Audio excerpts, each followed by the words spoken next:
Good afternoon, ladies and gentlemen. I want to welcome you to the Cannabis Regulation Commission meeting. Today is Thursday, June 30th, 2022. The time now is 2:01 p.m. I'm President Robert Ahn. I'll be chairing this meeting, and the following commissioners have also joined us today virtually via Zoom. We have Vice President Mason, Commissioners Crockett and Naro. Members of the DCR, the Los Angeles Police Department, and the City Attorney's Office have also joined this meeting. I'm going to go over some general instructions before we start today's meeting. Due to the COVID-19 pandemic, this meeting is being conducted virtually via Zoom and is being live streamed on DCR's website. Individuals who wish to watch this meeting may do so by visiting cannabis.lacity.org and clicking the About menu on the top. Under the About menu, click the Commission Meetings link. Scroll down to the bottom of the Commission Meetings page to find the live stream. Folks can also listen to this meeting by calling council phone at 213-621-2489 or 818-904-9450 and selecting the number for this meeting. Members of the public who want to offer public comment may call one of the two toll-free numbers, 877-853-5257 or 888-475-4499, enter meeting ID 860-838-7310. These numbers can also be found on the agenda for this meeting. Agenda for today's meeting can be found on the department's website at cannabis.lacity.org and navigating to the Commission's page under the About menu. This meeting is being recorded, therefore we ask all speakers to please state your name clearly before you speak, and the audio file will be posted online within 48 hours of the meeting. If you're in the Zoom call, when the item you wish to speak on is called, press star 9 to get on the speaking queue. The Commission Executive Assistant will call out each speaker by the last 4 digits of their phone number to identify the caller. The caller will be prompted to unmute themselves by dialing star 6. If there are no other items you wish to speak on, you may disconnect from this call and view the meeting via the live stream or dial council phone to listen only. We will be following the agenda order. Today's presentation of the Commission will be available on the department's website within 2 business days from this meeting. We will consider general public comment and single or multiple agenda items together. Therefore, speakers will have 1 minute for general public comment and 1 minute per item with a maximum of 2 minutes for multiple items. We ask that speakers state whether they are providing general public comment and or which other item they are speaking on before they begin to comment so that staff can appropriately time them. If the speaker does not specify which items they are speaking on, 1 minute will be provided. General public comment and single or multiple agenda items period will now be open. Speakers can address the Commission on non-agenda related items that are within the jurisdiction of the Commission or provide public comment for item in today's agenda item by dialing star 9 on your telephone. If you're listening on the live stream and have called to provide public comment, please mute the live stream audio before you begin to speak in order to eliminate feedback. Okay, commissioners and staff, please mute your microphones. Ms. Valencia, please call the first speaker.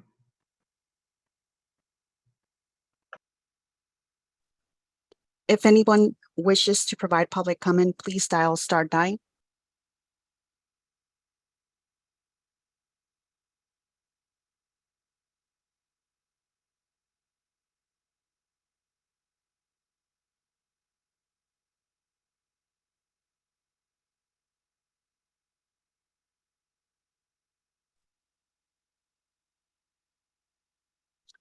President Ahn, I don't see anybody in the queue.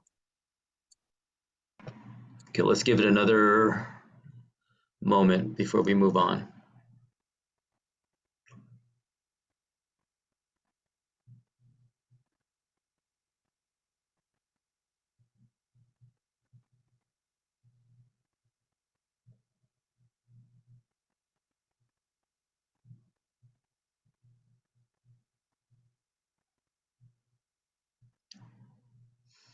Okay, let's go ahead and we will now close the general public comment agenda item and the single or multiple agenda item periods. Let's go ahead and move forward with the agenda for today. Item number 1, commissioners, you should have an advanced calendar in front of you with our future meeting dates. Please take a look, and if there are any planned absences, please speak so now.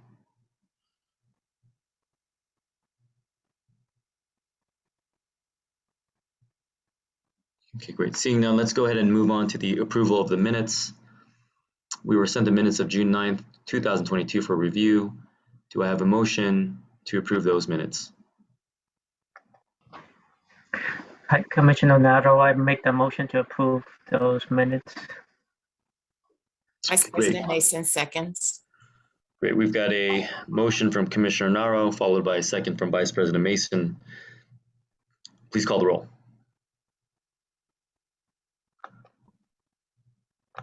Commissioner Nato, how do you vote? Aye. Vice President Mason, how do you vote? Aye. Commissioner Crockett, how do you vote? Aye. President On, how do you vote? Aye. The vote is 4-0 and the motion passes. Thank you. Next, we have commission announcements and updates. Commissioners, is there anything you want to bring up at this time?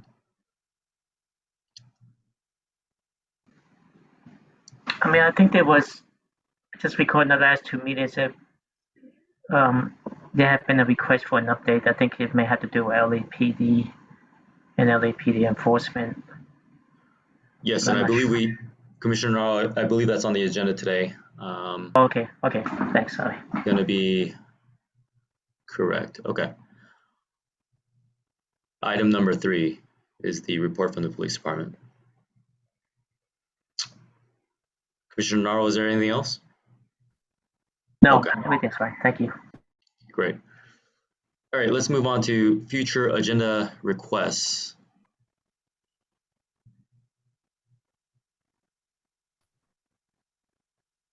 Vice President Mason? Is my hand raised? I don't have any. No? at the Okay. moment, no. All right.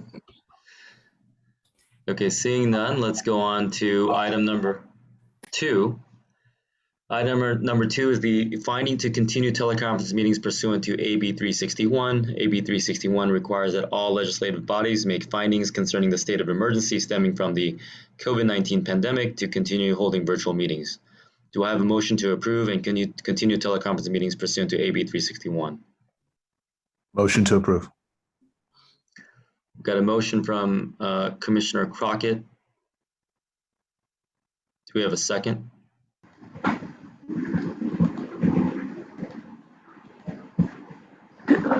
Do we need to state, I know in the past we've had to state the entire motion, is that necessary, or can we just? Yeah, we can clean that up. I have some language here. Commissioner Crockett, let me know if this is to your approval. The motion is for the commission to determine in accordance with AB 361, Section 3E3, that this legislative body has considered the circumstances of the state of emergency and that the state of emergency continues to directly impact the ability of the members to meet safely in person and/or state or local officials continue to impose or recommend measures to promote social distancing. Yes, that is absolutely captures the Okay, motion. so let the record reflect the language of the motion. Do we have a second? Commissioner Nato will second the motion. Okay, great. Please call the roll.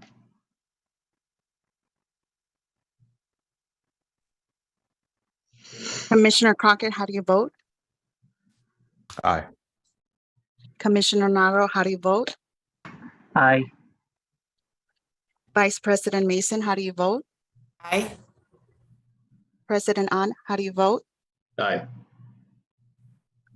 The vote is 4-0 and the motion passes. Thank you. So let's move on to item number 3. This is the report from the Los Angeles Police Department.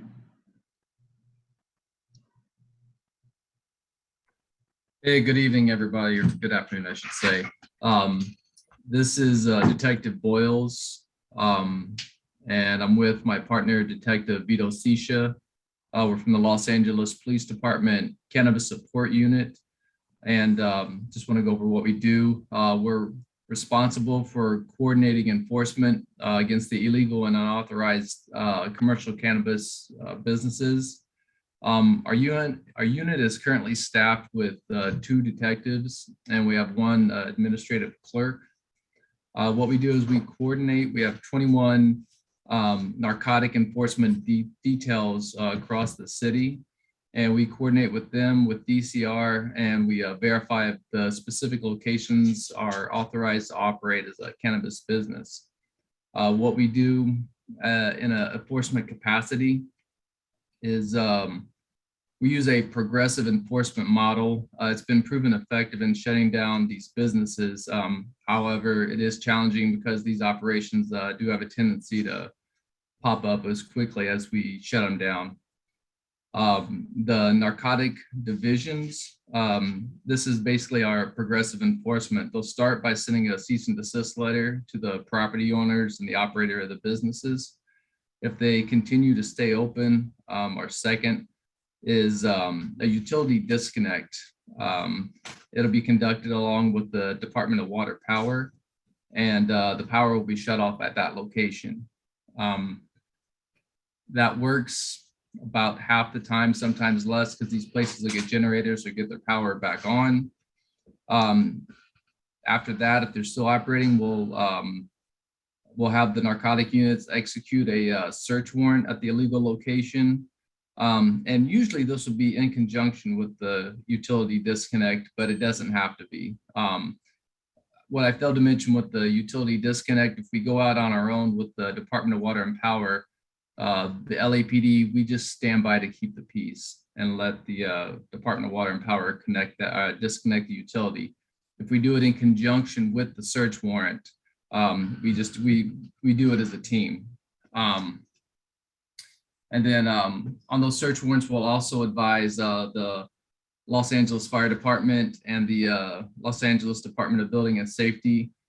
They'll come out and they'll also write a criminal code enforcement warrant when they're there.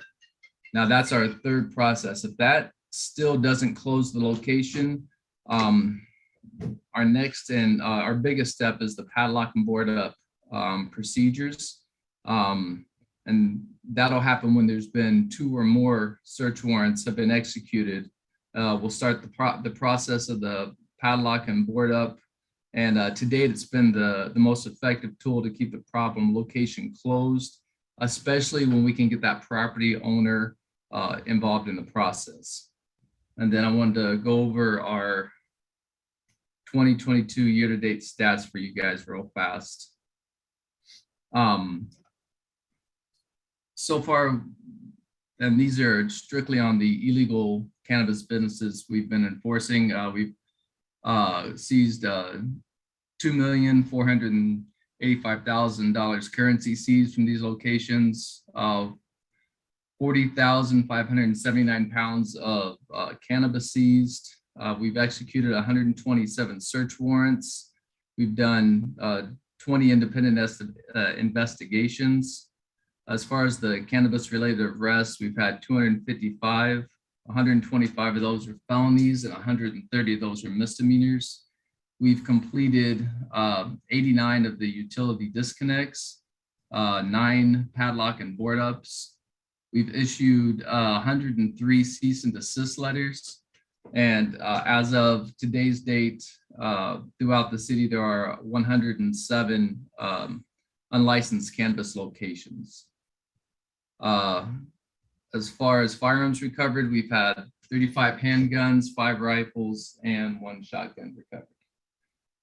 That's all we have for LAPD. Do you guys have any questions?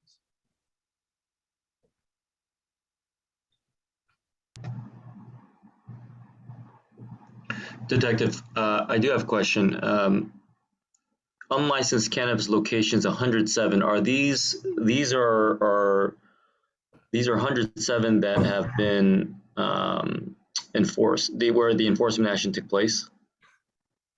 No, this is well, enforcement action is taking place. They've been identified through our 21 different divisions, and they're all starting or doing enforcement action on them.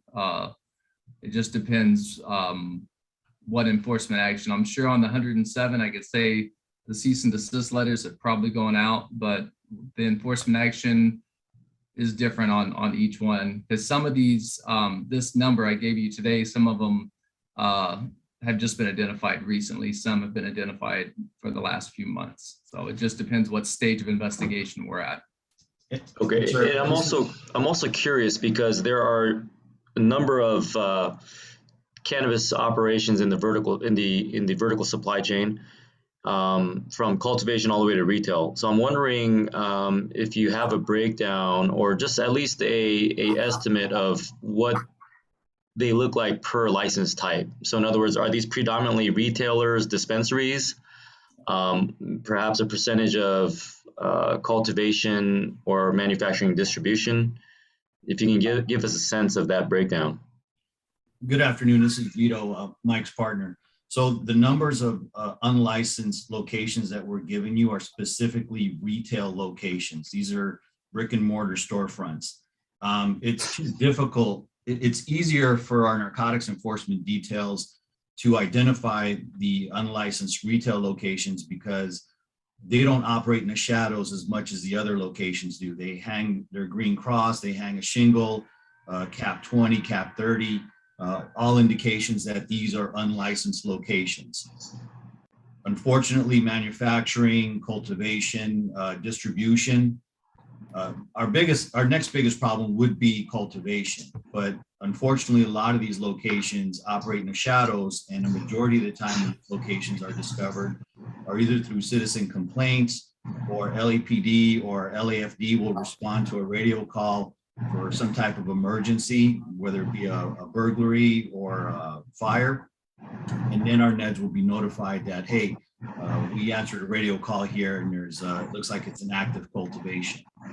So it's a little more difficult for us to put a hard number on cultivations. It's much easier for us to identify the unlicensed retail locations.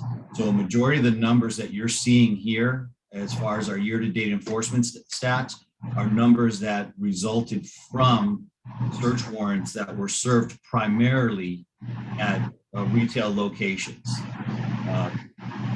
Some of them were cultivations, but a majority of them are retail locations. And to go back and answer your earlier question, Commissioner, as far as the unlicensed locations, the ones that are listed, the 107, I'm sure you've heard this term before. It's a whack-a-mole type of situation. Even though we may eliminate one, it could be the same proprietor that will open up in another location. More than likely, there has been one of those enforcement efforts employed on all 107 of those locations, whether it be a cease and desist letter, whether it be utility disconnect that was unsuccessful, where they either bypass the power, or they're using a generator, or they're purchasing power from their neighbor. It could be a search warrant, a search warrant or numerous search warrants that have been served at any one of those particular 107 locations, and these locations just do not want to cease operations. Makes sense. Thank you for that. We have hands raised. We've got Commissioner Crockett and then Commissioner Naro after. Commissioner Crockett? Thank you, President On, and thank you so much for the presentation, detectives.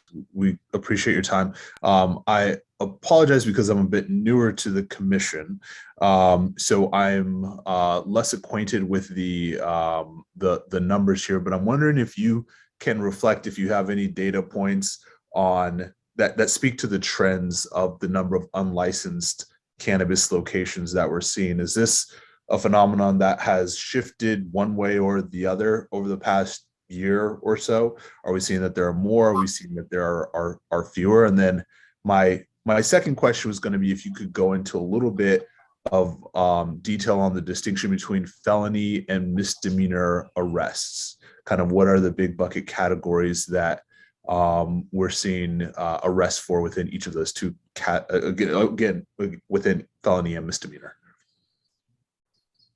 Okay, sir. Hey, this is Detective Boyles again. I'll address the first point with the unlicensed cannabis locations. Brief history is when DCR and everything was started, we were up to a lot. Yeah, over 300 when we first started. Once this progressive enforcement model was initiated, the number kept dropping down, and it's been, I've been in this unit full-time for the last 6 months, but part-time I've been here for a year. The number's been pretty steady at around 90 locations. We've got it dropped down in the high 70s before, and like you see right now, it's up to 107. These are the problem core locations where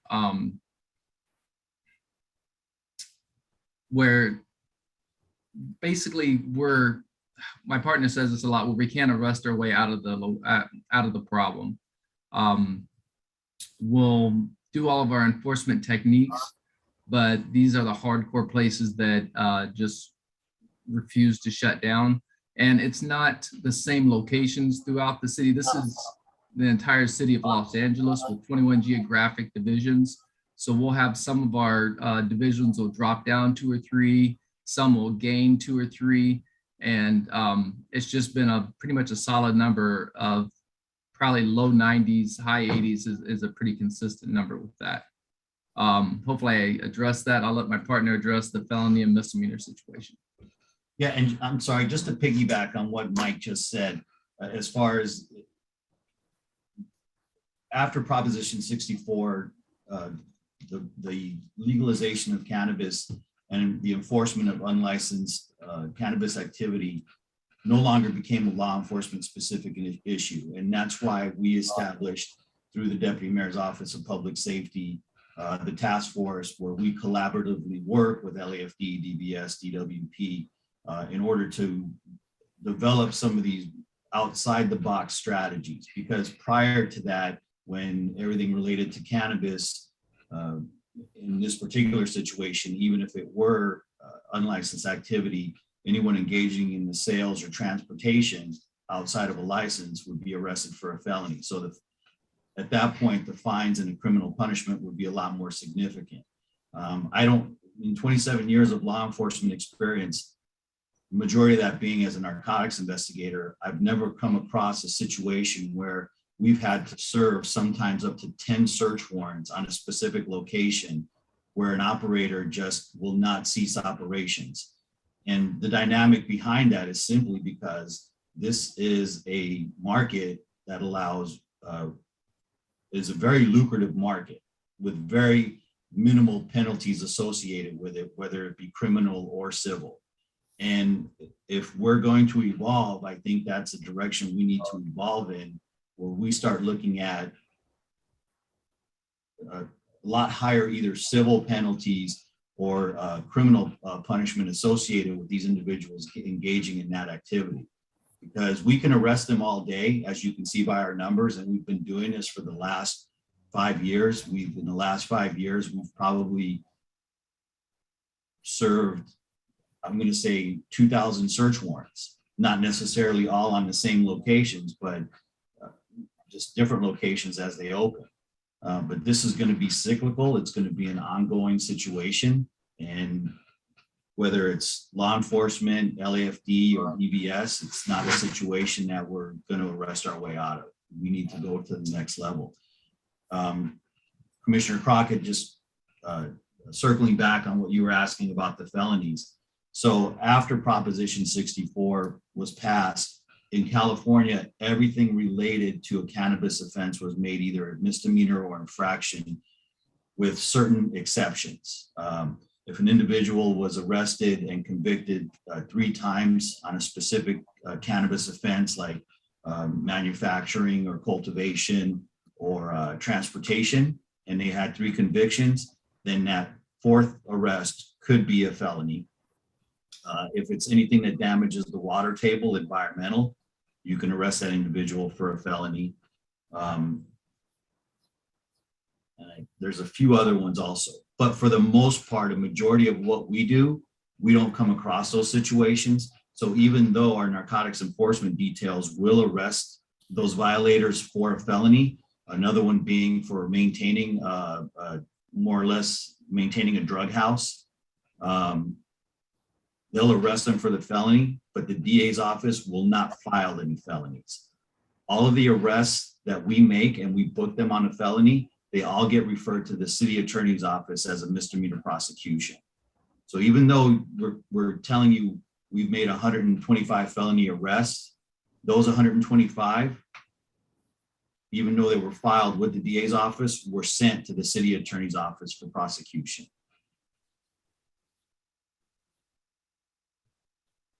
This is very helpful detail. Thank you both, detectives. I think working backwards, it is, yeah, I'll just say, I think it would be very interesting to go back to a point that was made earlier about what kind of enhanced enforcement or an evolution of enforcement could potentially look like. And to the degree that LAPD has given thought to that, the commission may benefit from hearing some of those ideas at some point, not necessarily supporting or refuting anything that we haven't heard yet, but I think we would definitely be open to possibly hearing some of those ideas in the future. Absolutely, sir. Thank you.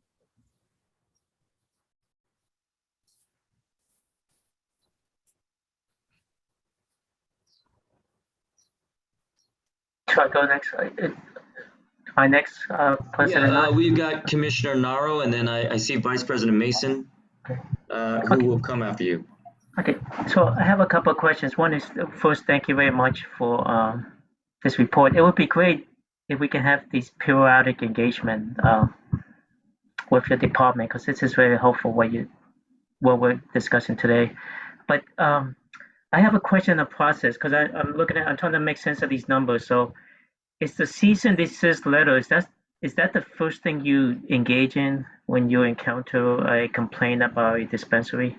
Or because I see like there's only 103 cease and desist letter versus 127 search warrants. Because my guess would be that the first step in the process would be the cease and desist letter. That's my first question. Like how I just want to better understand these numbers. So yes, so the cease and desist letter is the first actual enforcement effort that we put forward. But the first thing we do, whether we get a complaint from someone within the community or from DCR, or whether the NEDs, our narcotics enforcement details, identify a location that they believe may be an unlicensed or illegal location, they will notify our unit, the Cannabis Support Unit, and then we will liaise with the Department of Cannabis Regulation to verify whether or not that location is allowed to engage in commercial cannabis activity. Once DCR tells us no, they are not, then we'll tell the NEDs that you can move forward with a cease and desist letter. And then from the cease and desist letter, it just progresses upward to the different enforcement strategies that my partner talked about. Okay, so why is there, I guess, why then is there more search warrants served versus cease and desist letters? So the cease and desist letters, a lot of these locations are duplicate locations, and we don't require duplicate and sometimes triplicate. So if one of our narcotics enforcement details has already sent a cease and desist letter to a location that has remained open after a search warrant was served, then it's their prerogative. If they want to send another cease and desist letter, they can. If they don't want to, they don't have to. But in this particular situation, there's cease and desist letters. You know what, It's covered, but it's mainly because the search warrants we have locations where they've done 5, 6 search warrants on separate locations, and that's why your search warrant number will be much higher, because the cease and desist letters typically will go out once to each location. Search warrants, we have places where they've done repeated search warrants in the places. As soon as basically hours after the search warrant, they'll reopen the location, and then that's why that number is typically higher. So I guess it's correct to say though that every unlicensed dispensary that comes to your attention gets the first step is always they get a cease and desist letter. Absolutely. Once the Department of Cannabis Regulations lets us know that it is illegal, operating illegally, then yes, we'll send that cease and desist letter out. Okay. My next question deals with the border process of enforcement. Can you both let us know how is it going? You know, because we've been hearing the last, well, for me, it's been the last 6 years, I guess, or even longer, however I've been in this commission. But, you know, we've been hearing about the collaboration between the different departments, co-enforcement, working together. Can you give us a sense of how, from your perspective, from both of your perspective, how is it working, that collaboration? So the padlock and board up was just one enforcement strategy that we utilize, where we collaborate with primarily with the Department of Cannabis Regulation. The Department of Building and Safety. But we've been collaborating with those entities probably in some manner for the last 3 years. And those collaborative efforts have gone extremely well. I think we've established a very productive relationship. We work hand in hand in everything we do. We don't do anything without those entities, and those entities can't necessarily do anything without us. As far as the padlock and board up, we started heavily using it maybe about October of last year. And the issue with that was we only could use it on, first of all, the city attorney's office only wanted us to use it on a limited basis. They wanted us to do 4 locations on a pilot program just to see what kind of hearings would be requested by the property owners or the business owners, just to make sure that the city wasn't going to be overwhelmed with the request for hearings. Then after that, we started using it, we made it more available to our narcotics enforcement details, and we continued to use it until about maybe May of this year, right before our cannabis overtime funding began to run out. And then everything kind of slowed down in general. All of our enforcement efforts kind of slowed down a little bit because our personnel and resources were being reallocated to handle other issues. Okay. But that's very helpful. I can defer yeah, sorry. I'm sorry I cut you off. Sorry. I was just going to ask you, sir, I don't know if you want to know, my partner may have the numbers. Yeah. Where how many I mean, we've this is done. a space to share, like anything that you think might need improvement in that area, or, you know, anything that might not be, because it's a lot of collaboration. My experiences with different departments within the city is sometimes it's working well, sometimes it's not. It requires a lot of communication, a lot of coordination. So that's why I was asking that question. Yeah, no, this collaboration, I think, is going extremely well because we have the same core people that we communicate with all the time. And especially with the padlock and board up, the more we're working together, it's pretty much becoming a well-oiled machine. I'm looking forward to see what happens starting this next fiscal year in July. These padlock and board ups are going to increase with certain locations, and I think it's going to be a more fluid situation. Okay. Again, thank you both for being here today and presenting this. And my hope is we could have this part of a regular periodic schedule where we can have these kind of check-ins. Thank you so much. You invite us, sir, we'll show up. Thank you. Vice President Mason has been patiently waiting. Let's hear it. Good afternoon, detectives. Thank you. I'm going to start with extending an invitation for you all to be here quarterly, since you just so generously asked how often we would have you here. And I want to thank you for your presentation. And I do have a couple of questions regarding the padlock and board ups and also the unlicensed locations. What parts of the city are you seeing these types of businesses proliferate, or these types of circumstances proliferate in? Are you tracking the data that way? So are you familiar with Councilman Marquise Harris Dawson's area? I am.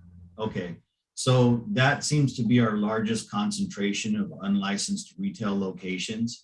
Okay. Second to that,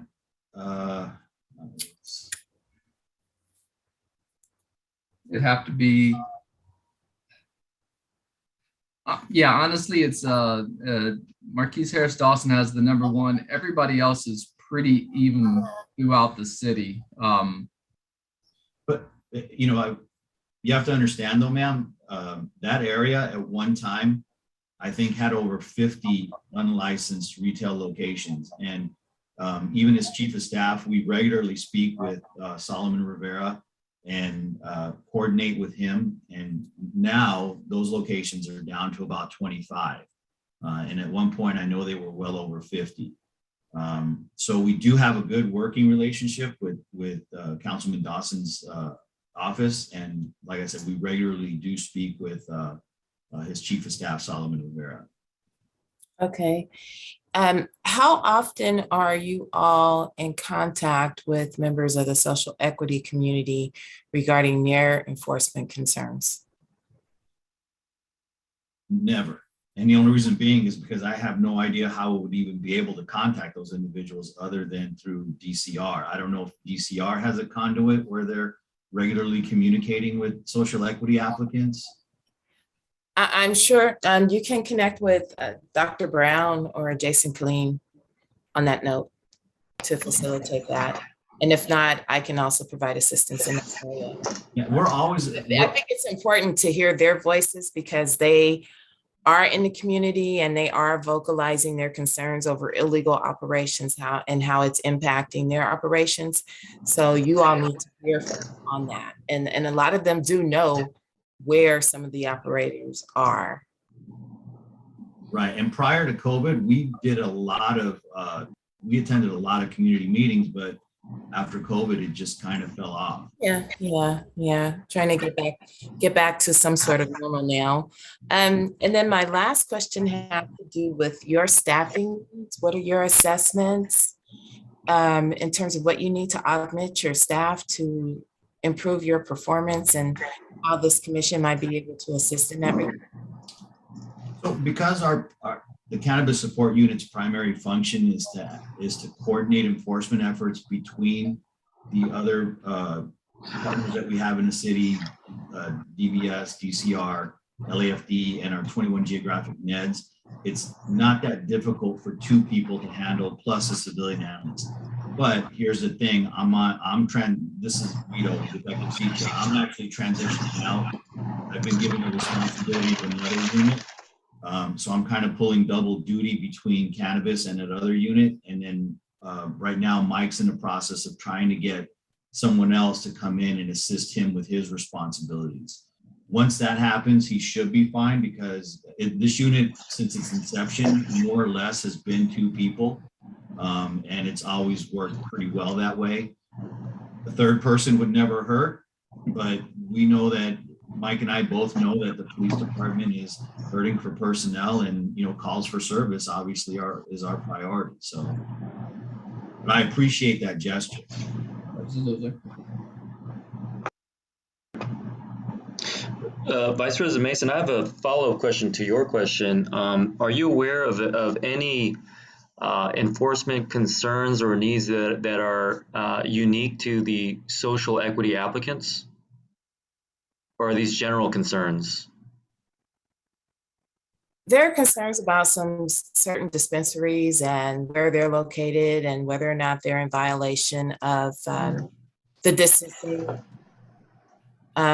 protocol. And that's been brought to the attention of Dr. Brown. And I know she has some community engagement scheduled sometime soon, and we'll be able to hear more about those issues. And maybe the detectives could be able to attend or at least benefit from the recording of her engagement to get some more insight. Yeah, I think that would be very helpful if we can get feedback from those license holders and operators and get that information to the detectives so that they have more kind of data points and references so they can do their job more efficiently. Yeah. Absolutely. And then once we get that information, we can always push it over to our narcotics divisions to help out those locations. Got it. Okay. Well, those are my questions, gentlemen. Thank you again for being with us this afternoon. And for responding to each and every question. I appreciate it. Thank you, ma'am. Detectives, I have some questions myself. The utility disconnects, there are 89 of them. So the question that I have is, suppose we shut off the electricity. I also am aware that some illicit operators are then bringing in generators and continuing operations, and just wanted to get your take on that situation. And if so, how rampant is this? How prevalent is this? It's fairly prevalent. I mean, there's so many options for them to engage in once their power is shut off. I mean, they either have someone with the knowledge and experience to go back up to the power pole and reconnect it, or if it was disconnected at the box, they'll have an electrician just bypass the box or bypass the meter and just go directly into the box. And then a lot of times they will just hit up their neighbor and say, hey, I'll give you a couple of $100 a month or a few $100s a month if you just let me run a few extension cords. That makes sense. Now, is there a reason then why wouldn't we just skip that process and go straight to the padlock and board up? Because that seems to be a more effective means of enforcement. And there might be some concerns from a resource perspective, and I don't know exactly what goes into the padlock and board up, but just wanted to get your thoughts on that. So that's kind of a criteria that the city attorney has set up. They want us first and foremost to send a cease and desist letter. They want us to serve at least a minimum of 2 search warrants, and then the 3rd search warrant can be a padlock and board up. I don't know if it has to do with liability issues. That's not really something that I can speak upon, but that is something that the city attorney's office wants us to do prior to moving to a padlock. They kind of want us to go through all of our progressive steps first. Understood. Okay, thank you very much. Detectives, is there anything else in your presentation? No, sir. Okay, and one final question. Do we have an estimate of just kind of what are we up against? Like how many unlicensed operations are there out there? Because I know this 107 is not reflective of the universe of illicit operators, but I'm wondering, do we have any ballpark figures? When you're saying unlicensed operators, do you mean cultivation, retail? Yeah, and I realize the non-retail, as you mentioned, operate in the shadows and it's not as visible. So I think that would be very hard to kind of pinpoint, but do we have any figures as far as let's just talk about dispensaries. Well, dispensaries are the number that we presented are the numbers that we're made of and my partner might have touched upon this. So our only measure of effectiveness after using all of our enforcement efforts is to ask our narcotics enforcement details every month to report back to us. We basically have a spreadsheet of all the unlicensed locations that they've provided to us. So we send each narcotics enforcement detail throughout the city their unlicensed locations that they sent to us. And then we tell them, take a look at this list, erase any that don't exist anymore, and add any new ones that you've discovered. And then based off of that list is how we develop our number and more or less develop our measure of effectiveness based on the totality of the enforcement efforts that we use. So the number, the 107, is that what's there? Yeah. The 107, that is the most recent number that we've obtained of storefront retail locations. That is the most recent number that we've obtained. Now, again, are there those locations that are operating off of social media or, look for the 3-legged dog, make a right, and then go, past the red light and you'll come to our door? Yeah, I'm sure there are a number of locations that are operating like that. But unfortunately, unless it's a situation where we either get a citizen complaint, a complaint from DCR or our net units, just by driving by these locations and saying, hey, that doesn't look like a licensed location. That's pretty much the only way that we can discover these locations. Yeah, okay. Well, I just want to again echo my other commissioners and thank you both for being here today. I gotta say that enforcement questions and concerns are at or near the top of the list when we speak to licensees and operators in the city. A lot of these folks are having a very difficult time, specifically because of the competition that's presented by these illicit operators that are really undercutting them from a pricing perspective and otherwise, not to mention the health and safety concerns associated with these operators. So the service that you do for the city, it's so critical, and just want to thank you all for these efforts and giving us visibility and shining a light on your enforcement efforts. And whatever we can do as a commission to support those efforts, we'd like to work in partnership with you. And as Vice President Mason mentioned, we'd love to have you come back at least on a quarterly basis so that you can update the commission and the community as far as the progress that's being made on the enforcement front. So thank you again. Thank you, sir.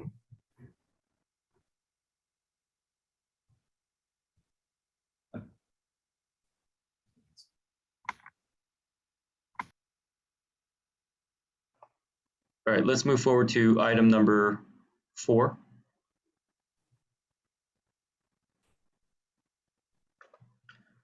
Item number 4 is the report from DCR regarding compliance and enforcement program. Good afternoon, commissioners. I'm happy to be here. Rocky Wiles, and I'm now managing the newly created Compliance and Enforcement Division. We're calling it CED, but we like our acronyms. My presentation is going to be very brief. Just wanted to give you an overview of what we're doing at the time right now. So the CED is responsible for verifying that our licensees are compliant with our regulations. Our goal is to achieve compliance through education, outreach, and a progressive enforcement strategy. We're currently developing workflows, procedures, protocols to begin the implementation of this program. So in the next few weeks, we will be preparing communications to inform and educate our operators about the program and how we will be moving forward to investigate complaints that we received through our commercial cannabis complaint portal. This may result in the issuance of violation notices and penalty fees, but we're not quite there yet. So as part of this effort, we will be sending, like I mentioned, correspondence to all of our operators that will include information about the program and also a link to our regulation number 5, which is now the operational requirements and violations. The instructions will require that an attestation be submitted to the department where the operator and the licensee acknowledge to have read the regulations and agree to abide by them. Subsequently, members of the CED will visit storefront locations to assist operators with any questions or any issues that they may have that are related to compliance with the operational requirements. So that's basically what we will be doing in the next couple months. In addition, we are also responsible for coordinating compliance and enforcement efforts with other city, county, and state agencies such as LAPD. These agencies have a role in the permitting and approval processes of commercial cannabis businesses. We meet with these agencies on a bi-monthly basis, every other month. The agencies who attend these meetings are the fire department, LAPD is there, DWP, Office of Finance, Sanitation. We've recently started meeting with CDTFA, which is the California Department of Tax, and I forget what the FA is, but they collect taxes statewide, and the investigative division of the DCC. So in addition, we're also working to create a compliance and enforcement fee administration. Thank you, Jason. We are working to create a compliance and enforcement component in Acela that will extract complaint information from the cannabis complaint portal to the Acela enforcement record. The system will then update the licensing record with compliance status that may affect the issuance, suspension, revocation or renewal of the cannabis of a license. We're also currently working with ITA to enhance and improve, customize the cannabis complaint portal. We're trying to add more features so that we can be more transparent, to the public and more efficient. One of the things we're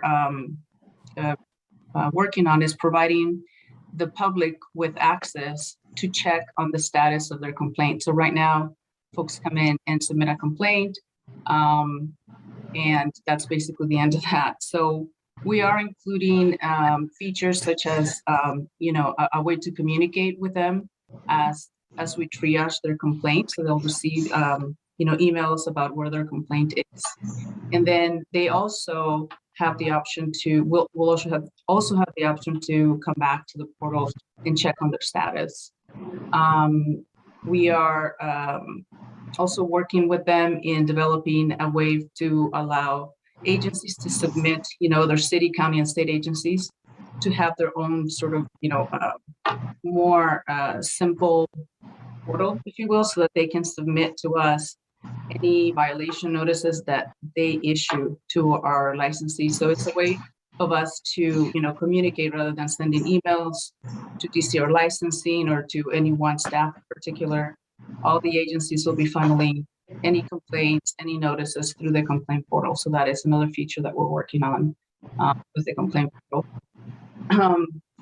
And again, part of what we're trying to do is also communicate through the complaint portal. So we are going to be updating statuses on the complaint portal for other agencies to, that submit their complaints, to come back and see what we have done related to their complaint to us. Next slide, please. Thank you. So our division is also, as part of, coordinating with other agencies, and I didn't mention that we also coordinate with LA County. Our division will also be leading the coordination with the implementation of the county's inspection and emblem program. This past Tuesday, the City Council adopted the 2 ordinances that would amend LAMC section 104.23, which will establish the city's storefront retailer emblem program. The program will be administered by the county for retail commercial cannabis businesses. And the second ordinance incorporates the relevant portions of the county code to the LAMC concerning the storefront retailer emblem program and inspections for commercial cannabis businesses. Both of the ordinances have an urgency clause, and we expect that the mayor will sign the ordinance, hopefully, I'm hoping by the end of this week, if not beginning of next week, so that the clerk can post it and then it will become effective. Next slide. So this new division is basically staffed by, you see my name up there, and the yellow means vacancies. So currently I'm basically working with, I have one special investigator that's a personnel department employee. He is, and I'm sure you will have an opportunity to meet him. He's extremely capable, brings a lot of skills to the table. So I'm really happy to have him. And I have administrative clerk who is part-time. So that's actually the official staffing that I have right now. But of course, since I also oversee the commission operations, Josie and Osmara, that you all know well, help me a lot too when it comes to triaging complaints. So very thankful to have great staff, but we're still not fully staffed. The department is currently still going through and working with personnel, going through interviews. We're still trying to bring people on board. And of course, then, we'll have the training and as well as, while we're developing all the infrastructure that we need to get the program up and running. But we do hope to, start making some progress in the next couple of months. And I look forward to coming back and giving you regular updates. So that's basically all I have for you today. And if you have any questions or comments, happy to answer or just listen. Great, thank you, Ms. Wells. Commissioners, we've got Vice President Mason with a hand up. Congratulations, Becky, and thank you for the presentation. I am particularly excited about the emblem program because you guys know I've been a proponent of that, especially for health reasons and consumers being able to know which are legitimate dispensaries and which are not. And so I'm excited. I'm looking forward to the rollout. Was wondering if you have a preview of what the emblem will look like. You're muted. Yeah, I have one. I can. I don't know if. Well, maybe I'll find it, and if you want, or I can bring it up next time. I think that we can maybe schedule. Once the ordinance is once it's signed and it's effective, perhaps we can bring the county so they can give you a real quick overview on what they'll be doing, and we can give you, more in-depth presentation on that, and I can bring the emblem. Well, we do. I don't know if we can. How can we share this? My staff just posted it up in a chat, but I don't know if how I can incorporate it into this presentation. Let's see.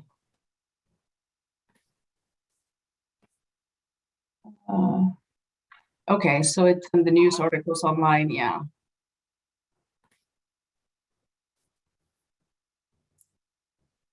I don't know if I can bring it up here. I don't know that I can share my screen. Well, if not, we can patiently await the unveiling, but I think this is a tremendous step forward. Yes, we can add it. We'll add it to the next agenda. And, I think it will be, it's just good for the public also. And, to have just a more in-depth presentation on how we're going to roll out the program. We already had a webinar for the public on it. But I'll be happy to come back and give you more information. No, I think this will help stem some of the consumer activity at illegal dispensaries. Hopefully we'll see what that looks like and definitely drive the business towards legitimate licensed dispensaries and hopefully increase their profit margins. So yeah, we're hoping. Good job. Glad to hear it. Okay.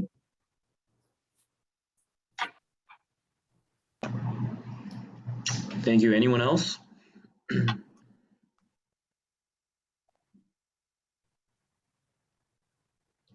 Okay, Ms. Wiles, thank you so much for the presentation, and good luck on this new endeavor. I also do want to just make clear for those that are listening, because there could be some confusion about when we say enforcement within the department. The enforcement that the department and Ms. Wiles is overseeing is for the regulation and enforcement of license holders and licensed operators, not the illicit operators. So I just want to make sure that we clarify that point before we move forward. Yes, that is correct. Okay, great. Thank you so much. And let's move on to item number 5. This is a report from DCR regarding recent licensing activities. Mr. Clean. Good afternoon, Commissioners. Jason Clean, Assistant Executive Director. Next slide, please. Perfect. Thank you. So I just wanted to let the Commission know that our current vacancy rate is 48.3% and give you an update on what we're doing to decrease that vacancy rate. Currently, 30 of our 58 authorized positions are filled. Unfortunately, we've had 6 employees leave this calendar year. And as you know, during the pandemic, we weren't able to backfill vacancies from the other positions that were vacated during the pandemic in 2020 and 2021 due to a citywide hiring freeze. To date, we've interviewed for multiple vacancies over the past 2 months, and we've made several job offers. 8 of those job offers have been declined. Folks got better offers from other departments. 5 job offers have been accepted.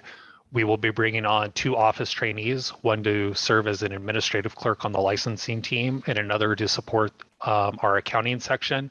The accounting section works with the Office of Finance to post payments, so that's something that applicants and licensees have been clamoring for. We're also bringing on a senior administrative clerk to support the social equity program, a management analyst to support the social equity program, and then another management analyst to serve as a legislative and policy deputy. On the licensing side, our supervisors have interviewed and we've made 6 job offers. Hopefully we'll be bringing on 6 new management assistants to support pre-application, temporary approval application, and annual application processing. Hopefully we'll begin to fill those positions in July. If the hiring activities go through as we hope they do, it will reduce our vacancy rate to somewhere between 29 and 40%. Next slide, please. In terms of the licensing program updates, we're working with our system developer, Excella, to update a number of things within the DCR licensing portal.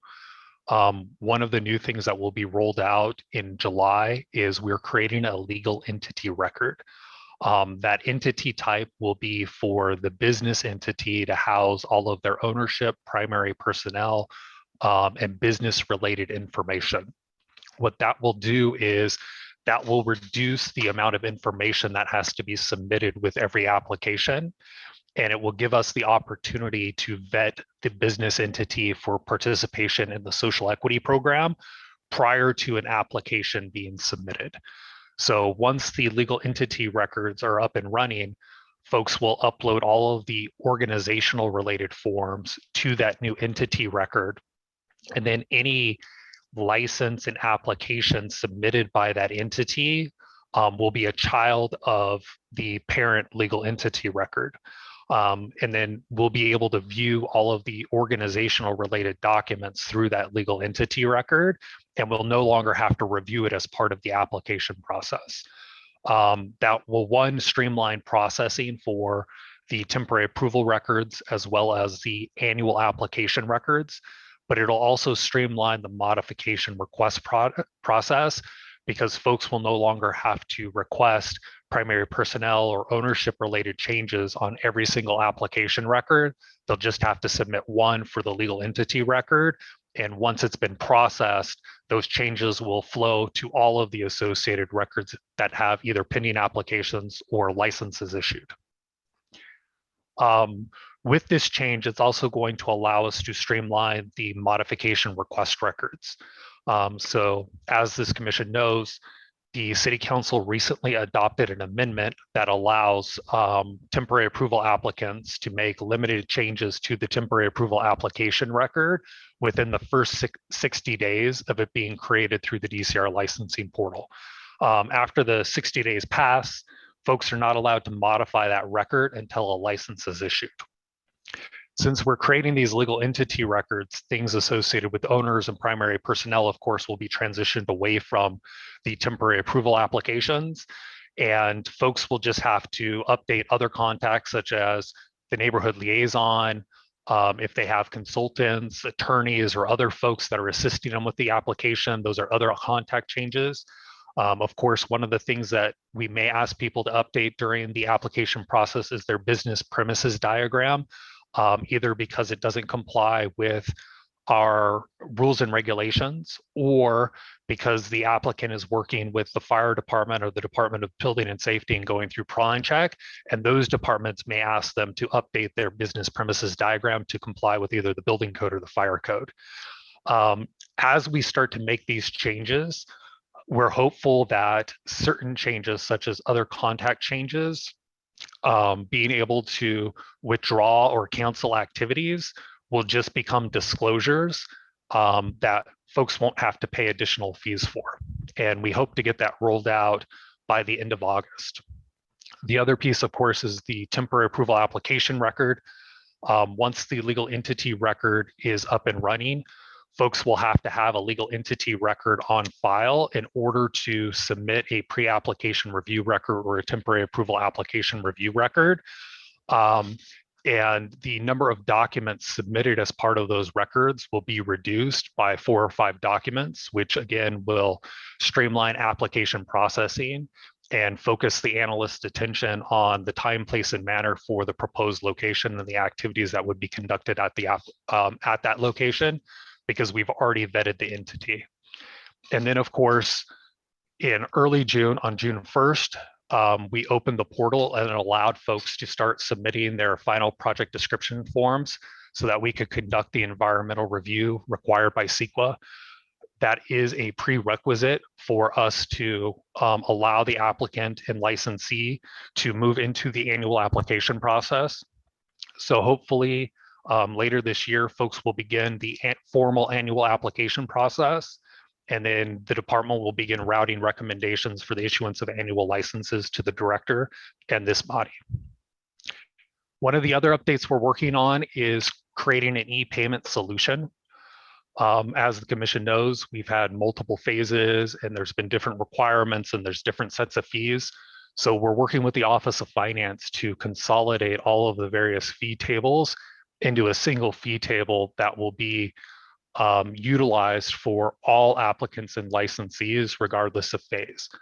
As we transition to the legal entity record, the social equity verification, the entity required verification will be done on that record, and we'll only need to collect the fee once to do the analysis. And if they are determined to be a social equity entity, that status will be updated on the legal entity record, which means that we will no longer have 2 sets of fees, one for general applicants and one for social equity applicants. The application fees will be consistent across the different application records.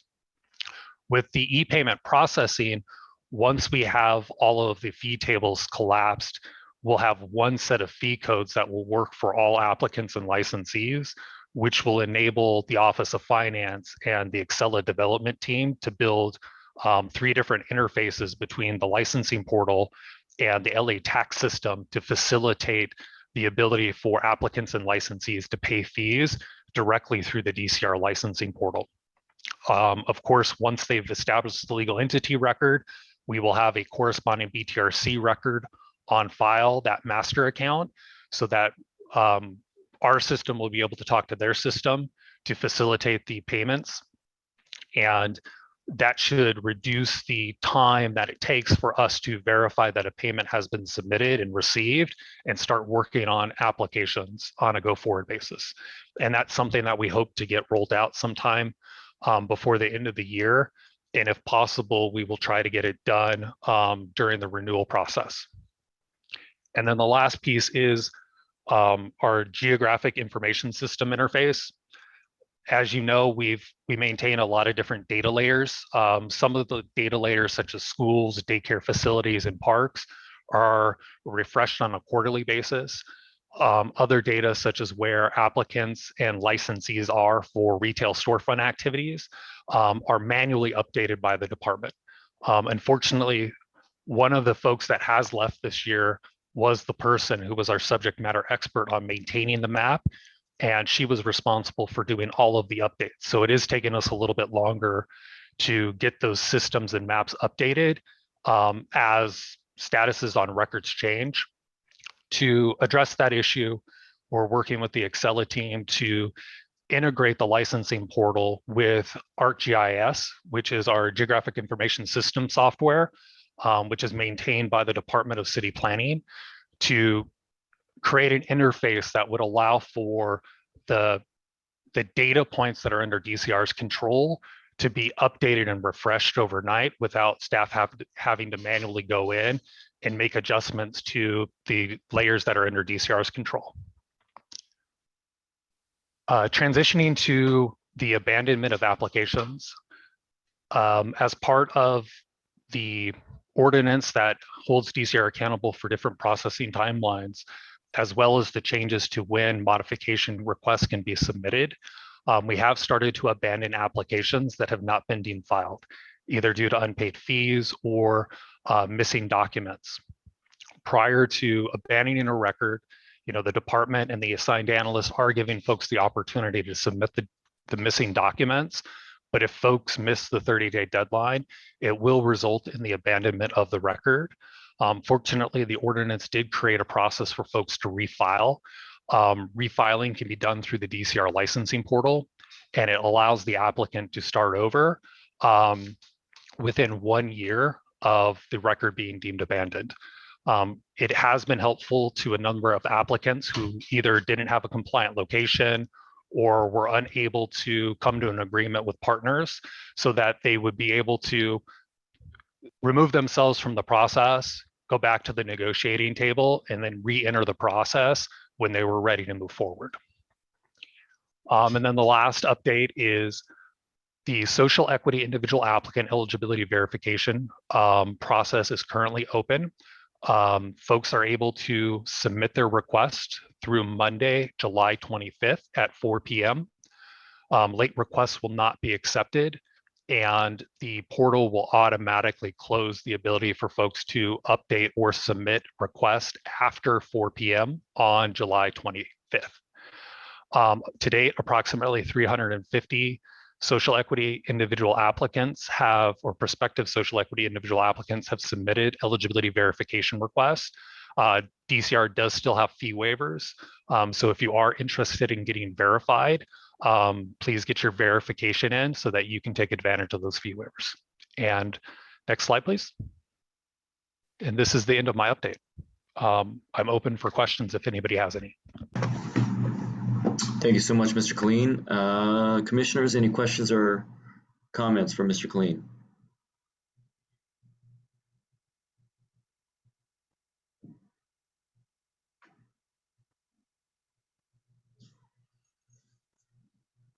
Okay, Mr. Killeen, I want to thank you again for that information. I think it was pretty self-explanatory. If we have any follow-up questions, we will certainly let you know, but we want to thank you for your continued work on behalf of the applications and licensing.